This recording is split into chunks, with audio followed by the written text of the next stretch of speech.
하나님 아버지, 지난 한 주간도 예수 믿는 믿음으로 살아가게 하심을 감사합니다. 예수 믿고 의지함이 우리가 참으로 기쁜 일이요, 복된 일이요, 삶의 가장 귀한 선택임을 믿습니다. 예수 믿고 영생 허락 받았으니 이제 그 증거를 많이 누리며 살아가는 저희들 되게 하여 주옵소서. 주님 믿는 믿음이 너무 귀해서 이 복음 우리만 소유할 수 없기에 이것을 복음을 전하고 선교하며 하나님의 그리스도의 향기를 바라기를 원합니다. 죄악에서 벗어난 우리의 삶이 우리의 영생과 안위 받을 뿐 아니라 이 아름다운 삶을 이 땅에 만들어가는 복된 삶을 주님의 몸된 교회를 통해서 우리의 가정을 통해서 이루어 주게 하시니 감사합니다. 한 주간의 삶을 다시 되돌아보며 주님 앞에 고개 숙입니다. 주일을 잘 준비하는 나날이 되게 도와주시고 우리의 기도의 제목이 온전히 하나님의 영광을 드러내는 귀한 제목들이 다 되도록 주님이 축복하여 주옵소서. 이 아침에도 조용한 가운데 하나님의 말씀을 듣기를 원합니다. 깨닫게 하여 주옵소서. 기도의 제목을 가지고 주님께 고개 숙입니다. 기도하는 제목을 주님이 들으시고 응답하여 주옵소서. 예수님의 이름으로 기도하옵나이다. 아멘. 마태복음 21장 18절 말씀에서 22절까지 말씀이 되겠습니다.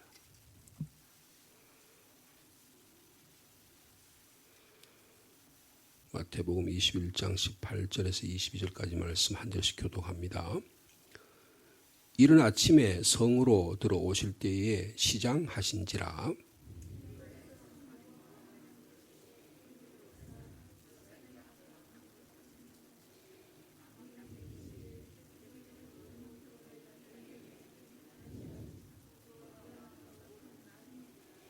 제자들이 보고 이상히 여겨 이르되 무화과 나무가 어찌하여 곧 말랐나이까?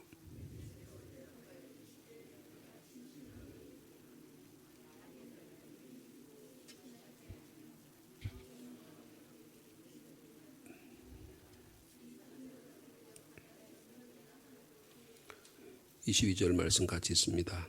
너희가 기도할 때 무엇이든지 믿고 구하는 것 다 받으리라 하시니라. 아멘. 지금 우리 청년들이 태백에 있는 영락교회에서 1박 2일로 여름 수련을 하고 있습니다. 어저께 제가 좀 다녀왔는데요.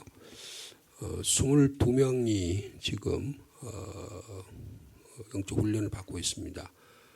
우리 학생들이요, 서울에 있는 친구들도 직장을 하루 휴가를 내고 오는 친구들도 있고, 청량리에서 기차를 타고 태백까지 가서 거기서 태백 시내에서 또 우리 이순우 부장 집사님이 거기서 애들을 데리고 그렇게 이순우 부장, 그 다음에 전할래 권사님, 최영애 권사님, 또 누구죠?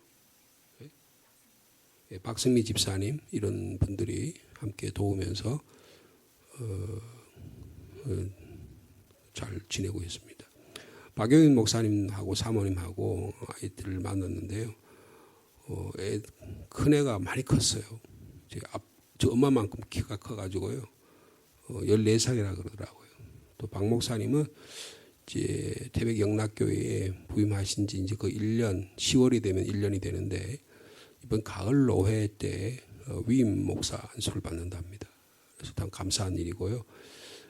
그 교회에 세 분의 시무 장로님이 계신데 안정되게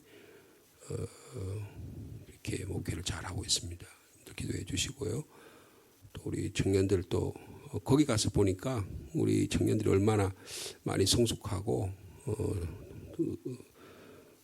얼마나 뿌듯한지 그런 생각하게 되었습니다. 이제 다음 주간에는 우리 중고등부 월화수 3일 동안, 그리고 금요일 토요일 우리 아동부 또 1박 2일 동안 이렇게 신앙생활을 하게 될 것입니다. 여러분들 또 수련회 여름 성경학교 안전하게 잘 다녀올 수 있도록 계속해서 기도해 주시면 감사하겠습니다.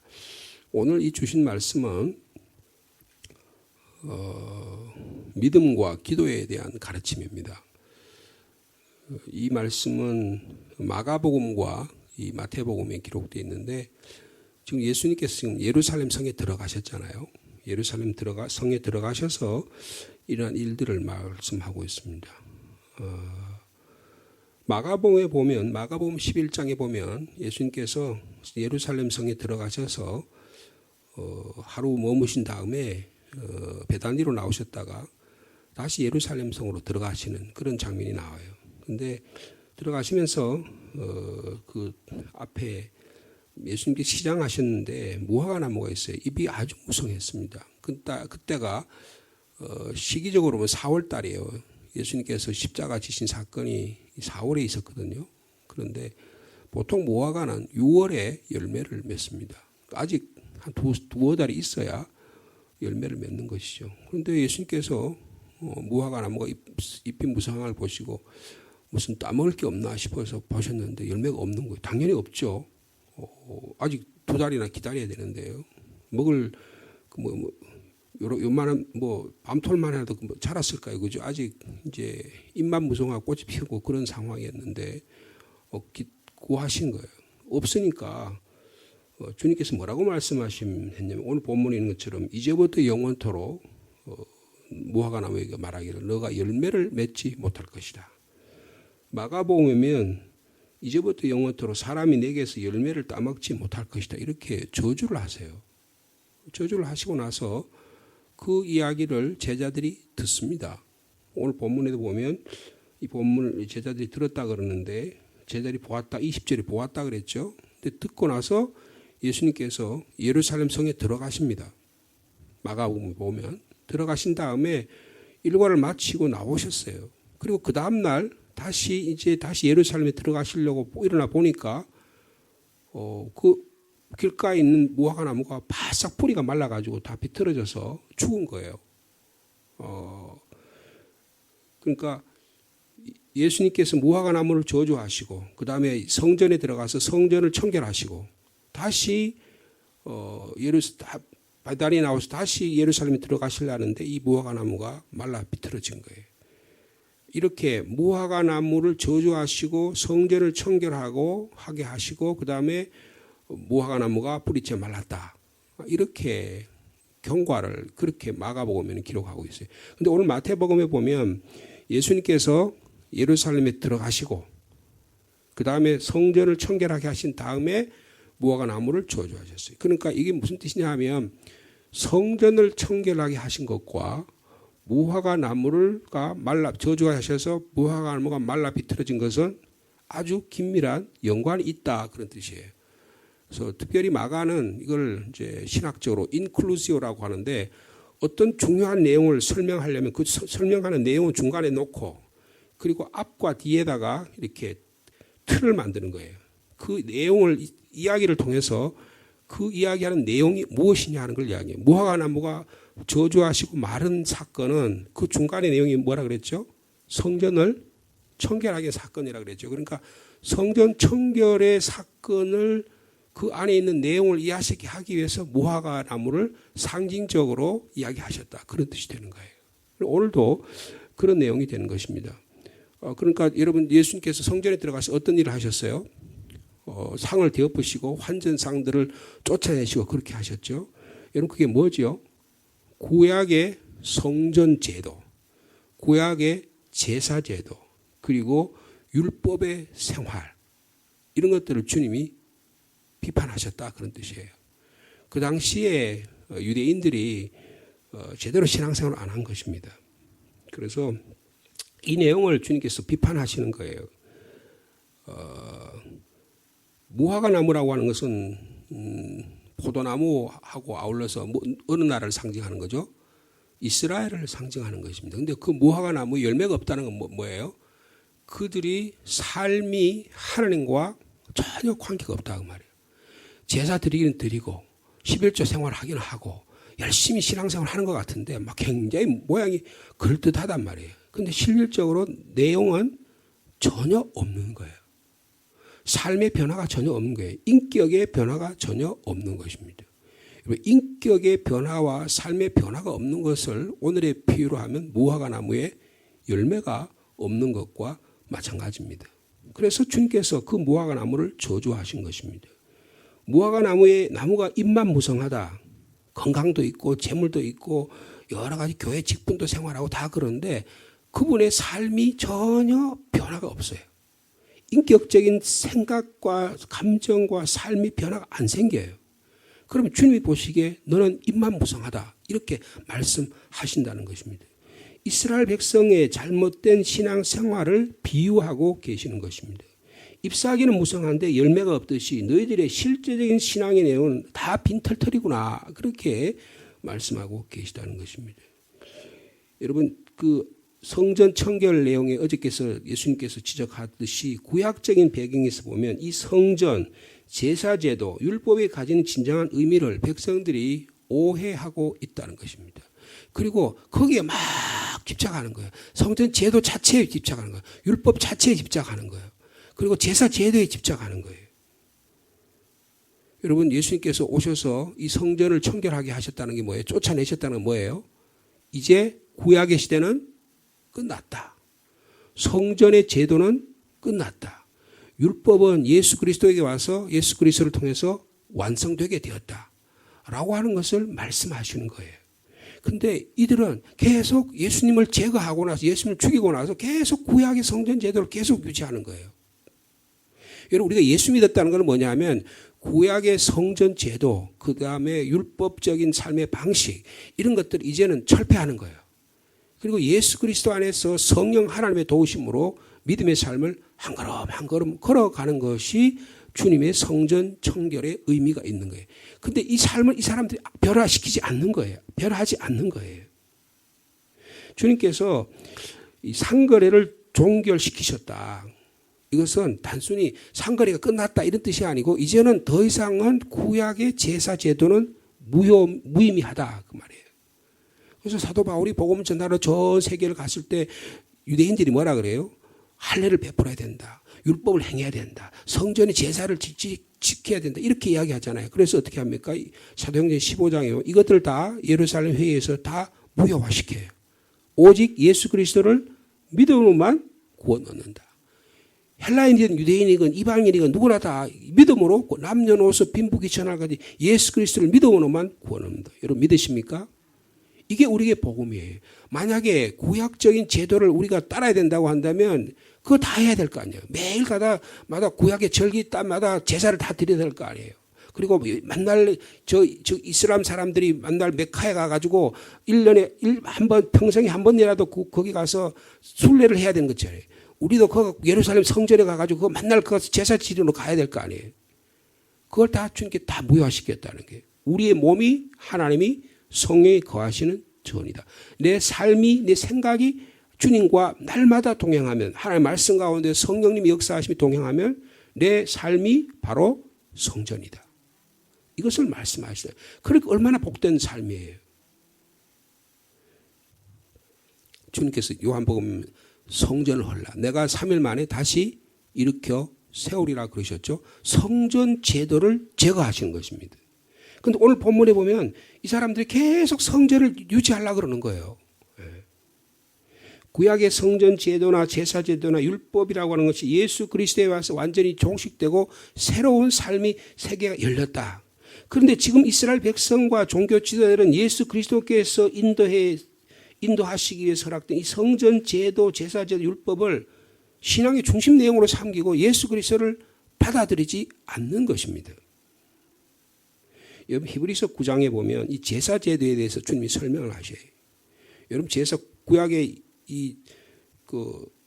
주님이 성전 안에 지성소가 있고 성소가 있고 지성소가 있잖아요. 지성소와 성소 사이에 뭐가 있어요? 휘장이 있습니다. 예수님께서 십자가에 죽으신 걸 어떻게 해요? 그 휘장이 위에서부터 아래로 찢어지게 됐다 그랬어요. 그죠? 마태복음 보면. 그러면 그게 뭘 말합니까? 구약의 제도가 이제 예수 그리스도 안에서 완성되게 되었다 그 말이에요. 근데 예수님께 오셨어요. 오셔가지고 그 일을 하시려고 그래요. 근데 유대인들이 이걸 못하게 하는 거예요. 네? 내가 예수 믿고 내 안에 있는 구약적인 제도들이나 입만 무성한 것들이 어떻게 그 입을 통해서 잎이 무성한 이유는 뭡니까? 열매를 맺기 위한 거예요. 과실수는 열매를 맺기 위해서 잎이 무성한 거지. 잎만 무성한데 열매를 하나도 안 맺어요. 그럼 어떻게 1년, 2년 기다리다가 어떻게 하면 농부가 그 과실수는 잘라내야 됩니다. 그래야 그 자리에 열매를 맺는 과실을 심는 거예요. 성전 제도나 제사 제도나 이 율법을 예수 그리스도께서 오심으로 해서 예수 그리스도를 통해서만 우리와 하나님 사이에 막힌다. 이 휘장을 헐어버리시고 구약의 율법을 진정한 의미를 완성하셨다. 그러므로 성전 제도나 제사 제도나 그리고 이것들은 전부 다 어떻게 해요? 예수 그리스도 오실 때까지만 유효한 거예요. 히브리서 9장 11절 12절의 말씀은 이런 말씀이 있어요. 그리스도께서 장래 좋은 일의 대제사장으로 오사 손으로 만든 것이 아니라 곧 이 창조에 속하지 아니하고 더 크고 온전한 장막으로 말미암아 영원한 속죄를 주님께서 입으로 단번에 성소에 들어가셨다. 그런 말씀을 하세요. 무슨 말씀입니까? 예수 그리스도께서 오셔서 우리의 성전 제도, 제사 제도, 율법을 완성하셨다는 거예요. 여러분 만약 우리를 율법에다 가둬놓으면 어떻게 해요? 율법의 의식에 굴레 가지고 살아야 돼요. 여러분 율법으로부터 해방받을 수 있는 여러분 되기를 축복합니다. 구약적인 제소에 계속 매여 있어요. 내가 갖고 있는 관념에 매여 있어요. 내가 했던 선입관에 매여 있어요. 여러분 신앙에 이게 제거돼야 될 거예요. 주님께서 그것을 말씀하고 계시다는 것입니다. 그럼 이렇게 생각할 수 있어요. 야, 이 본문은 우리가 올 본문에 보면 그래서 제자들이 묻잖아요. 어떻게 해서 이렇게 말랐습니까? 그러니까 예수님께서 이상한 말씀을 하죠. 자, 21절 말씀, 22절 말씀 같이 있습니다. 시작. 예수께서 대답하여 이르시되 내가 진실로 너에게 이르노니 만일 너희가 믿음이 있고 의심하지 아니하면 이 무화과 나무에게 된 이런 일만 할 뿐 아니라 이 산들어 들려 바다에 던져지리라 하여도 될 것이요 너희가 기도할 때 무엇인지 믿고 구하는 것은 다 받으리라. 이렇게 말씀하시니까 우리 이렇게 착각할 수 있어요. 우리가 열심히 기도만 하면 무엇인지 다 구하는 것은 얻을 수 있다. 여러분 그 말이 맞습니까? 기도만 하면 다 들어주세요. 여러분 예수님이 그렇게 가르쳤다고 오해할 수 있어요. 여러분 그건 잘못된 이해입니다. 기도를 통해서 저 나무도 내가 저주하면 저거 하고 원수도 내가 저주하면 다 저주하고 그러면 내 기도 들으면 어떻게 해? 이 세상이 다 망할 거 아니에요. 그렇지 않습니다. 주님께서 가르쳐 주신 그런 뜻이 전혀 아니에요. 우리의 기도는 내 뜻대로가 아니라 누구 뜻대로 된다? 하나님의 뜻대로 되는 거예요.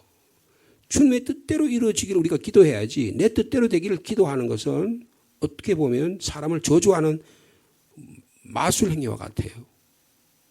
여러분 이것은 대단히 위험한 사고방식이라는 것을 말씀해 주고 있는 것입니다. 또 이렇게 생각하세요. 야, 저 사람 믿음이 굉장하다. 오직 완전한 믿음만이 하나님께서 받아들이신다. 올 본문이 그걸 말씀하는 거다. 이렇게 또 생각할 수 있어요. 그렇지 않습니다. 여러분 우리 기도 생활은 부족해요. 우리는 늘 연약합니다. 그러나 연약한 가운데 주님께 나가서 기도할 때 주님이 우리의 기도를 들으시는 거예요. 신앙은 한 걸음 신앙생활은 기도생활은 한 걸음 주님께 나아가는 것입니다. 마치 상대방과 비교해가지고 저 사람이 완벽하니까 내가 온전하지 못하니까 나의 기도생활 하나님 안 들어주시겠지. 여러분 그런 생각하실 필요가 전혀 없다는 거예요. 그래서 야, 저 사람의 신앙은 위대해. 오직 신앙의 영적인 위대한 그런 사람만이 하나님을 움직일 수 있다. 그렇게 생각하는 것도 오늘 본문이 말씀하는 뜻이 전혀 아니라는 거예요. 여러분 또 믿음 그 자체를 이야기하는 게 아니에요. 여러분 이것은 믿음은 어떤 기술이나 수단이 아니에요. 여러분 믿음과 기도생활은 하나님과의 관계를 이야기하는 것입니다. 여러분 예수 그리스도를 믿음으로 주님과 하나님과 인격적인 관계가 이루어지는 거예요. 내가 날마다 주님과 만나서 내가 주님 안에 있는 것을 경험하는 거예요. 여러분 거기 보세요. 너희가 기도할 때 무엇이니 믿고 구하는 것은 다 받으리라. 믿고 구해야 된다 그랬죠. 앞에 보면 성전은 만민의 기도하는 집인데 강도의 소굴로 만들었어요. 예수님께서 너희들이 믿음으로 하지 않고 기도 생활을 제대로 하지 않으니까 그렇다 이야기하시는 거예요. 여러분 능력 있는 열매 맺는 기도 생활을 하려면 뭐가 있어야 돼요? 믿음의 기도가 있어야 한다는 것입니다. 여러분 믿고 기도한다는 건 무슨 뜻이에요? 주님의 뜻대로 기도하는 거잖아요. 주님의 뜻대로 기도하면 어떻게 돼요? 내가 주님 안에 거해야 되는 거예요. 주님 안에 거한다는 건 뭡니까? 말씀 안에 거하는 거예요. 그래서 요한복음 15장에 보면 포도나무가 예수 그리스도 안에 가진 우리 그리스도인이 딱 달라붙어 있어서 거하면 그러면 열매를 많이 맺을 것이라고 말씀하신 바가 있습니다. 이렇게 말씀하셨죠. 너희가 내 안에 거하고 내 말이 너희 안에 거하면 무엇인지 원하는 대로 구하라. 그리하면 이루어질 것이다. 이것을 오늘 본문의 말씀을 좀 빗대서 말하면 무엇인지 원하는 대로 기도하면 내가 하나님의 말씀 안에 거하면서 하나님의 말씀의 뜻대로 원하는 대로 기도하면 열매를 맺게 될 것이다. 열매를 많이 맺으면 어떻게 돼요? 내 아버지께서 영광을 받으실 것이요. 너희는 뭐가 된다고요? 내 제자가 되래. 여러분 열매 맺는 게 뭐예요? 열매 결과가 뭡니까? 내가 믿음의 생활에서 기도 응답을 해서 하나님께서 영광을 받으시는 거예요. 그리고 사람들이 생각할 때, 저 사람은 정말 예수 믿는 사람이라 인격적인 인정을 해 주는 거예요. 저 사람 교회 다니는데, 저 사람 교회 다니나, 저 사람 나는 교회 안 나갈란다. 이러면 어떻게 되는 거예요? 전혀 하나님께 영광이 안 되는 거예요. 그러면 주님의 제자의 삶을 전혀 살지 못하는, 근데 자기는 착각에 빠져 사는 거예요. 자기는 굉장히 열심히 기도한다고 생각하는 거예요. 자기 기도 제목이 들린다. 근데 가만히 보면 다 자기 소원대로 돼야 되는 거예요. 여러분 이것은 전혀 하나님의 나라와는 관계가 없다는 것을 말씀해 주고 있는 것입니다. 여러분 율법과 제사는 인간의 노력이나 조건을 이야기하는 거예요. 그런데 믿음과 기도는 우리가 하나님의 은혜의 자리에 들어가 있다는 것을 말씀하는 거예요. 여러분 우리의 믿음과 기도가 주님의 은혜 가운데 살아가는 저 여러분의 삶이 되기를 축복합니다. 율법주의 노력 필요해. 근데 거기에 율법주의가 되고 노력을 통해서 공로를 통해서 뭔가를 보상을 받을 수 있다는 신앙생활을 깨뜨릴 수 있는 능력이 있어야 돼. 이것을 넘어설 수 있는 믿음이 있어야 돼. 그런데 이건 어디서만 가능하냐? 주님의 은혜로만 가능하다는 거예요. 여러분 루터라고 하는 사람이 얼마나 열심히 자기 나름대로 노력하려고 그러고 로마에 가서 막 로마에 가면 예수님이 고난받았다는 계단이 빌라도가 재판했다는 계단이 있거든요. 근데 그거를 이제 콘스탄티누스 황제 때 그거를 예루살렘인 걸 콘스탄티누스 황제 어머니가 굉장히 믿음이 좋아가지고 그걸 전해 주는 바에 그걸 로마에 가져왔다는 거예요. 그래 그걸요 그 나무 계단이었는데 그건 돌 계단으로 만들어 놨어요. 가보면. 그래 사람들이요 무릎을 꿇고 그 올라갑니다. 무릎을 꿇고 그까지 올라가면 구원받는다고 생각하는 거예요. 여러분 전혀 잘못된 것입니다. 무릎 꿇고 거기 100개를 올라가 1000개를 올라가도 구원받는 게 아니에요. 율법을 통해서 노력을 통해서 구원받는 게 아닙니다. 여러분 루터가 그렇게 하려고 그랬어요. 그런데 그게 다 무의하다는 걸 깨달았어요. 오직 믿음으로만 하나님의 은혜로만 구원받는다는 복음의 진리를 깨달은 거예요. 오늘 주님께서 이 말씀을 하신 게 내용이 뭡니까? 너희들이 믿고 기도하면 구원 얻는다는 게 무슨 뜻이에요? 하나님의 은혜 안에 거해야만 성령 안에 거해야만 말씀 안에 거해야만 하나님께서 이루어 주신다는 거예요. 여러분 하나님 오늘도 우리의 삶이 하나님 은혜 가운데 살아가는 여러분에게를 축복합니다. 그건 무슨 말이냐 하면 하나님의 사람으로 인격적인 변화 내가 하나님 안에 있다. 내가 가정 안에 있다. 내가 복음 안에 있다. 내가 생명 안에 있다. 여러분 물고기가 물 안에 있지 않으면 어떻게 돼요? 죽습니다. 아무리 아름다운 멋있어 보도 거기에 생명이 없으면 아무 의미가 없어요. 여러분 요새 주거 환경이 얼마나 중요합니까? 그 환경 안에 생태계가 파괴되면 여러분 아무리 좋은 집에 살아도 아무 무의미한 거예요. 거기에 생명의 강물이 흘러야 되는 거예요. 거기에 산소가 움직여야 되는 거예요. 거기에 사랑의 관계 가정이 일어나야 되는데 아무리 좋은 집에 사는데 부부가 날마다 갈등만 일으켜요. 그러면 그게 지옥입니다. 남편이 돈도 많고 권력이 많은데 날말 오입질만 하고 날만 다른 여자만 쳐다보면 이거는 지옥이에요. 초가상간에 살고 가족 가진 것도 별로 없지만 서로 사랑하고 협력하고 도와주고 그렇게 산다면 그게 천국이에요. 여러분 은혜의 삶을 살기를 원하고 있습니다. 만일 너희가 믿음이 있고 의심하지 않는다는 게 왜? 하나님과의 관계가 성도와의 관계가 신뢰가 있는 거예요. 저 사람 하는 말이 믿어지는 거예요. 하나님의 말씀이 믿어지는 거예요. 여러분 이것은 은혜로만 일어난 일입니다. 여러분 은혜의 삶을 살아가는 은혜의 삶을 산다는 게 뭐예요? 그리스도 안에 있는 삶이에요. 주님의 말씀 안에 있는 삶이에요. 포도나무의 비유에 있었던 것처럼 그렇게 하나님과의 생명적 관계를 가지게 되면 무엇인지 내 말이 너희 안에 거하면 무엇인지 기도하면 그대로 열매를 맺으리라. 그 열매를 많이 맺으면 내 아버지께 영광을 받으실 것이요 너희는 내 제자가 되리라고 분명하게 말씀해 주고 계십니다. 그러면 어떤 일이 있냐? 산을 옮길 만한 믿음을 주신다는 거예요. 겨자씨만한 믿음만 있으면 산을 옮길 만한 믿음을 주신다고 분명히 말씀하고 있습니다. 여러분 은혜 가운데 이 믿음의 삶을 기도의 삶을 통해서 말씀 안에 거함으로 오늘도 주님께서 주시는 평강의 삶, 우리의 인격과 삶이 변하는 놀라운 은혜가 있는 여러분의 삶이 되기를 축복합니다. 주님 감사합니다. 우리가 주님 뜻대로 살려고 노력하고 믿음으로 살려고 노력합니다. 그러나 자칫 잘못한다면 제사장들처럼 유대인들처럼 제사의식에 갇히고 율법의식에 갇히고 보상주의에 갇혀서 공로주의에 갇혀서 주님의 은혜를 다 잊어버릴까 심히 두렵습니다. 주님께서 믿음과 기도를 강조하신 이유는 너희들의 신앙생활은 나와 관계를 맺고 사는 거야. 내 말씀 안에 거하는 거야. 내가 주신 은혜의 강물에 푹 담기는 거야. 주님 그렇게 말씀하고 계십니다. 세상 사이에서 내가 얼마나 잘 살고 다른 사람에 비해서 얼마나 잘 되고 세상적인 가치관으로 살아가는 게 아니고 하나님의 나라의 가치관으로 살아가는 저희들이 되기를 원합니다. 하나님의 나라는 먹고 마시는 것이 아니라 그리스도 안에서 하나님 안에서 의와 평강과 희락이라고 말씀하셨으니 하나님과 관계가 정상화되게 하여 주옵소서. 우리 성도들 간에 가족들 간에 올바른 믿음의 관계가 이루어지게 하여 주시옵소서. 주님이 주시는 은혜 가운데 우리의 마음에 평화가 일어나게 도와주시고 말할 수 없는 기쁨이 감사가 우리 가운데 용솟음 칠 수 있도록 주께서 인도하여 주옵소서. 우리가 세워놓은 그런 구약적인 성전이 헐어버려지기를 원합니다. 우리가 갖고 있는 자존심과 명예가 주님 안에서 무너지기를 원합니다.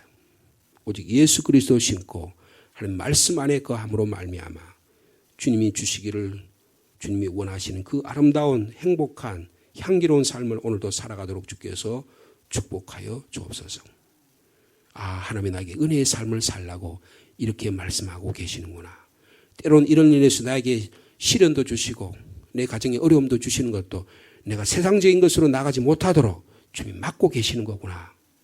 깊이 깨달을 수 있는 저의 삶이 되게 하여 주옵소서. 우리의 의식적으로든 무의식적으로든 주님을 떠나서 세상으로 나아가려고 하는 마귀 사탄의 유혹과 시험이 너무너무 많습니다. 이것을 은연중에 말씀으로 또 신앙생활로 거짓 믿음으로 살아가면서 그 거룩한 삶 사는 것처럼 사람들에게 보이려고 하는 그런 잘못된 믿음에서부터 벗어날 수 있도록 주께서 인도하여 주옵소서. 자기 자신도 속이고 사람도 속일 수 있지만 하나님의 말씀 앞에서는 결코 우리가 속일 수가 없습니다. 우리 신앙생활의 은혜의 삶을 살게 되면 내 자신의 연약함을 주님께 고백하고 나 자신의 부족함을 서로 인정하며 용서하며 살아가는 주님 귀한 삶이 있게 해 주실 줄로 믿습니다. 너희들이 기도하면 그러면 너희 사람을 용서하는 일이 일어날 것이다. 주님께서 그렇게 말씀하셨는데 기도의 삶 가운데 그런 아름다운 삶의 열매가 맺어지도록 주께서 축복하여 주시옵소서. 지난 한 주간을 복을 주심을 감사합니다. 내일 주님의 복된 날 잘 준비하는 나날이 되게 축복하여 주옵소서. 코로나19가 또 많이 일어나서 우리의 마음을 어렵게 만듭니다. 지혜를 주시고 건강 잘 지키게 하시고 그러나 믿음의 삶 결코 흔들리지 않도록 주께서 인도하여 주시옵소서. 우리 청년부 수련회 가운데 있습니다. 아버지 오고 가는 길을 안전하게 지켜주시고 우리 청년들의 마음속에 귀한 시간을 내어서 하나님과 만나고 귀한 젊은이들 서로 대화하며 그리스도의 사랑으로 기도할 때 주님께서 그들의 기도의 제목도 들으시고 인도하여 주옵소서. 훈련 잘 받아서 앞으로 10년, 20년, 30년 후에 주님의 몸된 교회를 이끌어 나가는 지도자들이 다 되게 도와주시고 하나님의 비전과 꿈으로 자기들이 계획하는 일들이 주님 안에서 잘 이루어지는 복된 인생이 다 되도록 주께서 축복하여 주시옵소서. 우리 성도 가운데 연약한 지체가 있습니다. 이 시간에도 다시 한번 기도드립니다. 주님 찾아가셔서 한 사람 한 사람 어루만져 주시고 주님 치료의 광선을 보내주시고 주님께 간절히 기도하는 기도의 제목을 들으시고 치료하시고 회복시켜 주시옵소서. 우리 육체적인 질병뿐 아니라 감정적인 상처를 많이 우리 삶 가운데 가지고 삽니다. 가정적으로 어려운 말 못하는 여러 가지 일들로 인해서 주님 치유받기를 원합니다. 우리 오셔서 우리를 어루만져 주시고 우리에게 평화를 주시고 우리 기쁨을 주시고 용서하고 용서함 받는 아름다운 삶 되도록 주께서 축복하여 주시옵소서. 물질적인 것 때문에 기도하는 분들이 계십니까? 자녀들을 위해 기도하는 분이 있습니까? 주님 일용할 양식도 주시고 우리 자녀를 위한 기도도 주님 들어 응답하여 주옵소서. 군문에 나가 있는 자녀, 직장과 일터로 나가 있는 이곳저곳에 흩어진 자녀 한 사람 한 사람 붙들어 주시고 해외에 나가 있는 자녀들까지 주님이 인도하시고 역사하여 주옵소서. 저희 목회자들에게도 건강을 주시고 저희를 능히 교회 사역 잘 감당하도록 주께서 축복하여 주옵소서. 예수님의 이름으로 기도하옵나이다.